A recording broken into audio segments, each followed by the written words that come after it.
Iran जो संकट है उस पर उनका टेक, उनका एनालिसिस। सबसे पहले तो प्रवीण जी ये बताइए कि इस रहमो करम का शुक्रिया तो हमें अदा करना चाहिए डोनाल्ड ट्रंप जी को।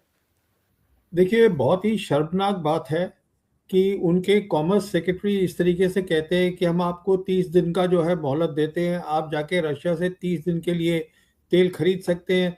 देखिए, वो 30 दिन उन्होंने इसलिए कहा है क्योंकि अब प्रेसिडेंट ट्रंप ये बोल रहे हैं कि ये जो लड़ाई है ये 4 या 5 हफ्ते चलेगी। तो 4 हफ्ते का मतलब हो गया 30 दिन। तो अगर ये ऑल चलती रहेगी तो फिर हमको उनसे और मोहलत मांगनी पड़ेगी। और देखिए, ये कोई ये बात सामने आ गई है, पर इससे हमें इतना हैरान नहीं होना चाहिए। और उसका कारण ये है कि इस साल का जो बजट आया था, ये अपना देश का बजट आया था, उसके अंदर जो छबहार पोर्ट है वहां पर कोई भी उसके लिए बजट के लिए एलोकेशन नहीं किया गया था। तो इसके ऊपर कुछ ईरान ने टिप्पणी भी करी थी। अब देखिए, ये जो छबहार पोर्ट है जो हम बोलते रहते हैं, हमारे लिए ये international north south transport corridor है, ये बहुत ही इंपॉर्टेंट है। और इसके ऊपर हमने ईरान के साथ 10 साल का कॉन्ट्रैक्ट किया था, जो हमने साइन किया था मार्च 2024 में। और हिंदुस्तान ने इस कॉन्ट्रैक्ट पे 3050 डॉलर मिलियन डॉलर दिए थे, जिसमें 150 मिलियन डॉलर दिए गए थे कि पोर्ट का जो इक्विपमेंट है उसको खरीदा जाए, और 2050 मिलियन डॉलर दिए गए थे कि जो वो पोर्ट है उसका आप इंफ्रास्ट्रक्चर बनाइए।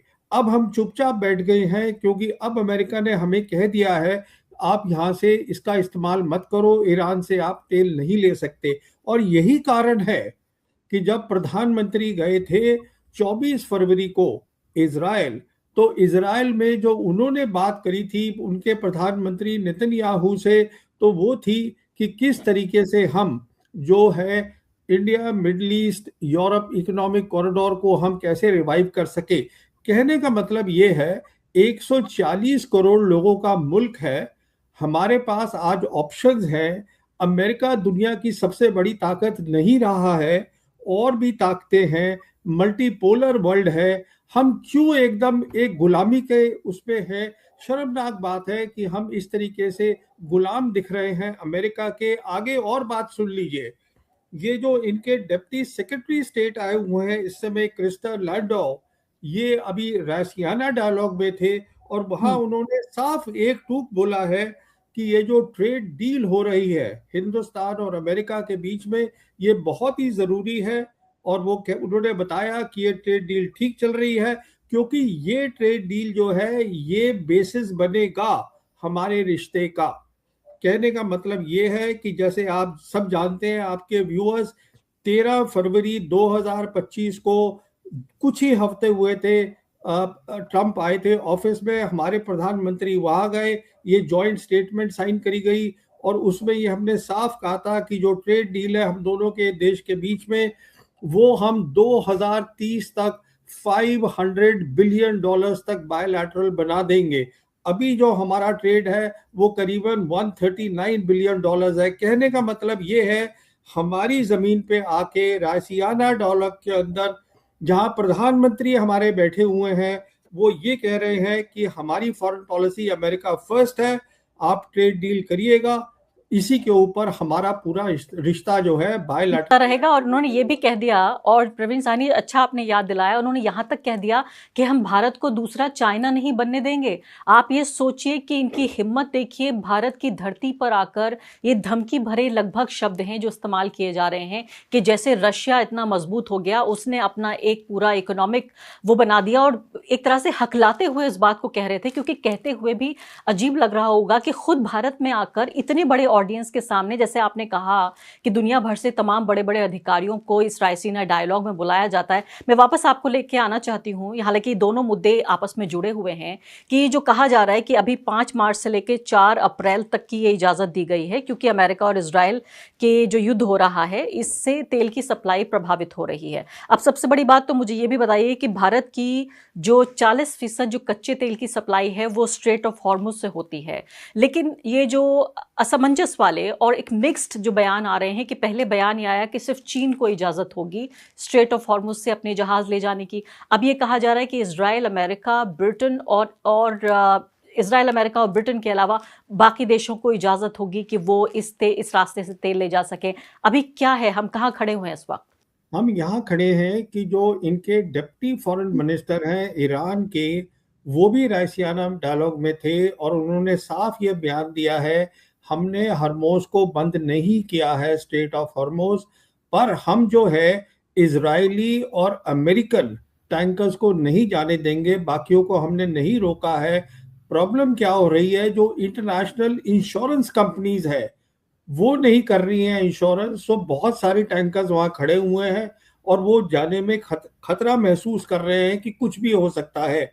तो अब हिंदुस्तान की जो फॉरेन पॉलिसी है वो एकदम अमेरिका के साथ जुड़ गई है, ये तो सबको दिख ही रहा है। अब ये जो सारी बात होती थी, जयशंकर बार बार हर प्लेटफॉर्म से बोल रहे हैं कि हमारी न्यूट्रल फॉरेन पॉलिसी है, हम जो है वो स्ट्रेटेजिक ऑटोनॉमी है, ऐसा कुछ भी नहीं है, सब दिख रहा है, वो हमें आके धमका देते हैं। तो कहने का मतलब ये है कि हम जो है, हमें बता दिया, हमको अमेरिका ने कहा है कि देखिए आप अभी रशिया से ले लीजिए, रशिया हमारा टाइम टेस्टेड दोस्त है, रशिया को कोई प्रॉब्लम नहीं है हमको देने में। तो जहां तक स्ट्रेट ऑफ हरमोज का ताल्लुक है, सीधी सी बात यह है कि इतना खतरा लोगों को लग रहा है, एक डर बैठ गया है, माहौल है इजराइल का, इजराइल के ड्रोन्स का, इजराइल की मिसाइल्स का, कि हमारे टैंकर्स का नुकसान हो सकता है, इसलिए वहां पर कोई नहीं जा रहा है। उन्होंने तो सिर्फ कहा है इजराइल और अमेरिका को हम नहीं जाने देंगे। जी हाँ, तो यानी कोई नहीं जा रहा है डर से। ऐसा नहीं है कि ईरान ने कोई इस तरह से एक शर्त रखी है कि सिर्फ चीन को ही वो रास्ता देगा, लेकिन साफ साफ कह दिया कि इन 3 देशों को कम से कम नहीं दिया जाएगा। अब मुझे ये बताइए आप प्रवीण साहनी जी कि ये खबर तो आई है रूस के तेल वाली, पहली बात तो मुझे बताइए क्या इससे कोई राहत होगी? वो ये कह रहे हैं साथ साथ कि ऐसा नहीं है कि रूस को कोई बहुत बड़ा इकोनॉमिक फायदा हो जाएगा, ये हम होने नहीं देंगे, लेकिन 30 दिनों की ये मोहलत आपको दे रहे हैं। हम जानते हैं इससे पहले हमारे ऊपर जो है वो टैरिफ लगा दिया गया था 25% का, और 25% और ज्यादा उस पर लगा दिया गया था। फिर ये भी कहा गया ये डोनाल्ड ट्रंप के जरिए कि मैं ये समझता हूं, मैं नाखुश हूं, इसलिए नरेंद्र मोदी ने तेल खरीदना बंद कर दिया है। भारत आधिकारिक रूप से तेल कंपनियां कह रही हैं कि हमने तेल खरीदना बंद कर दिया है। इस पूरे जो जंगी माहौल है इसमें भारत कहां खड़ा हुआ है? क्या आपको लगता है कि आपने मुझसे पिछले इंटरव्यू में ये कहा था कि पूरा एक तरह का वर्ल्ड ऑर्डर, यानी कि इस दुनिया में कौन सा देश किस स्तर पर किस सीढ़ी में कहां पे खड़ा हुआ है वो पूरे तरीके से तय होगा नए सिरे से, तो हम कहाँ खड़े हुए हैं? देखिए, जहां तक मिडिल ईस्ट का ताल्लुक है, हमारा वहां बहुत इन्फ्लुएंस था, जिसको मैं बोलता हूं जियो पोलिटिकल रेलेवेंस। हमारा इन्फ्लुएंस एकदम खत्म हो गया है और उसका कारण बहुत सीधा है। पहले जो हमारी फॉरेन पॉलिसी होती थी मिडिल ईस्ट के लिए, तो वो ये होती थी कि हम पैलेस्टाइन के कॉज के लिए बात करते थे, हम 2 स्टेट सोल्यूशन की बात करते थे, और 1993 से हमारे डिप्लोमेटिक रिलेशन जो है वो इसराइल के साथ बने थे जब नरसिम्हा राव की सरकार थी। तो उसके बाद हमने एक बैलेंस रखा था, एक संतुलन रखा था, वो संतुलन अब मोदी सरकार ने तोड़ दिया है और हमारी जो रेलेवेंस है वहां पर वो खत्म हो गई है। मिसाल के तौर पे अभी क्या हो रहा है, तेल का जहां तक ताल्लुक है वो तो उन्होंने हमें बता दिया है अमेरिका ने कि अभी आप फिलहाल वहां से खरीद लीजिए। हमारी दूसरी प्रॉब्लम क्या है, करीबन 9 मिलियन हमारे लोग वहां काम करते हैं वहां पर, तो इसीलिए प्रधानमंत्री भी और ये जयशंकर भी सबको, शेख को और उनको किंग्स को वहां फोन कर रहे हैं कि देखिए हमारे वहां लोग हैं, उनकी हिफाजत के लिए। देखिए हिफाजत ठीक है, सवाल ये है हमारा कोई इन्फ्लुएंस तो है नहीं। जहां तक ईरान का ताल्लुक है, मैं आपको ये बताना चाहता हूं, ईरान एक बहुत बड़ा और समझदार मुल्क है मिडिल ईस्ट का। ईरान जो है, ये बात उठती है बार बार कि ईरान क्या हमसे बहुत नाराज हो गया है। मैं समझता हूं ईरान जिम्मेदार है, ब्रिक्स का मेंबर है। ईरान जो है उसको एक परेशानी थी, एक दुख हुआ था, क्योंकि हमारे एरिया के अंदर उनका जो वॉरशिप था उसको अमेरिकन सबमरीन ने वो खत्म कर दिया, गिरा दिया। तो वो हमसे दुख उन्होंने जाहिर किया है और खुल के किया है। पर ऐसा कुछ नहीं है कि ईरान हमारे साथ ताल्लुकात नहीं चाहता है। दिक्कत यह है कि हम ईरान के पास नहीं जाना चाहते, क्योंकि हम जुड़ गए हैं एकदम। हमारी पूरी आज फॉरेन पॉलिसी, मैं कह सकता हूं 100% फॉरेन पॉलिसी अब जो है अमेरिका और इजराइल के साथ है, क्योंकि जो इजराइल है वो एकदम जुड़ा पड़ा है अमेरिका के साथ। आज जो लड़ाई हो रही है मिडिल ईस्ट में, ये अमेरिका की लड़ाई नहीं है, ये इजराइल की लड़ाई है जो कि अमेरिका लड़ रहा है। और इससे पहले मैं ये भी आपसे पूछ लेती हूँ, जिस पर इतना असमंजस है, कोई भी खुलकर बोलने को तैयार नहीं है, लेकिन कम से कम आपको तो मैं उन लोगों में गिनती हूँ जो सच को सच कहते हैं, झूठ को झूठ कहते हैं, काला और सफ़ेद का भेद कर लेते हैं। मुझे ये बताइए कि तमाम तरह के, चूंकि आपने ये कह ही दिया है अब ये कि इसराइल की वॉर है, और ये सिर्फ आप नहीं कह रहे हैं, वहाँ के मिलिट्री वेटरन, कल देखिए व्हाइट हाउस में क्या हंगामा हुआ, किस तरह से उन वेटरन का हाथ तोड़ दिया गया जिन्होंने ये कहा कि ये इसराइल की वॉर है, मैं इसराइल की वॉर में जान नहीं दूंगा, मैं इसराइल की ये वॉर नहीं लड़ूंगा। तो एक तरह की बगावत तो वहीं सेना में नजर आ रही है, यूनाइटेड स्टेट्स के ही। जब नरेंद्र मोदी जी वहां पहुंचे इसराइल, उसी दौरान ये पूरा जंग की जो तैयारी थी वो चल रही थी। उनके लौटते ही, या समझिए कि हम सांस नहीं लिया होगा उन्होंने यहाँ आते हुए, और तभी ये हमला हो गया था। खबर ये भी आई कि हमला दरअसल एक हफ्ते पहले होना था, यानी कि जब मोदी जी वहां मौजूद थे उस वक्त इस हमले की प्लानिंग की गई थी। इसको और इस पूरी विजिट को एक कवर की तरह इस्तेमाल किया गया, ताकि कि दुनिया और ईरान और बाकी सब लोग इस मुगालते में रहें कि देखिए यहाँ तो एक इतने बड़े देश के नेता इसे विजिट कर रहे हैं, उनका दौरा चल रहा है, तो हमला तो हो नहीं सकता, और उसी दौरान उस कवर को इस्तेमाल करके हमला कर दिया। आप मानते हैं ये बात?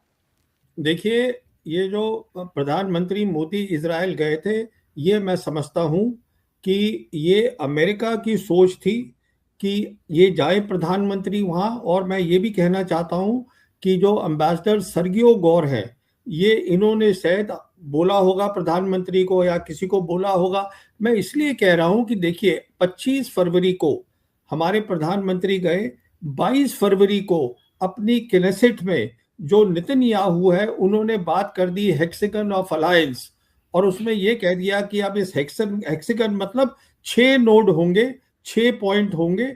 उसमें एक पॉइंट होगा इजराइल, बहुत बड़ी ताकत, एक होगा इंडिया, और बाकी 4 का पता नहीं है क्या है। कहने का मतलब ये है कि पहले से ये बता दिया गया प्रधानमंत्री के जाने से कि देखिए साहब, आप बहुत बड़े मुल्क है। तो उसके बाद फिर आप जानती भी हैं कि वो सेनेट के अंदर एक मेडल भी दिया गया, जिसमें जो मेडल पहली बार बनाया गया था। कहने का मतलब ये है कि प्रधानमंत्री को ये बताना था कि देखिए आप बहुत बड़े हैं, पर उनके जाने से क्या हुआ है, हमारी जो फॉरेन पॉलिसी थी अब वो एकदम खुल के सामने आ गई है। अब जो, क्योंकि जब प्रधानमंत्री वहां जाते हैं और खड़े होके गले मिल रहे हैं नेतन्याहू के साथ, तो उसमें अब क्या छुपा रह गया है। उसके एकदम बाद लड़ाई शुरू हो गई। जहां तक आपने बोला प्लानिंग लड़ाई की, मैं समझता हूं अमेरिका को शुरू से ना अभी तक पता है कि वो कर क्या रहे हैं। जिस तरीके से उनके वो जो बोलते हैं आज की रजीम चेंज होगा, फिर बोलते हैं इनके न्यूक्लियर वेपन्स होंगे, इस पे काफी बहस चल रही है। उनकी यूएस कांग्रेस के अंदर भी हुई है बहस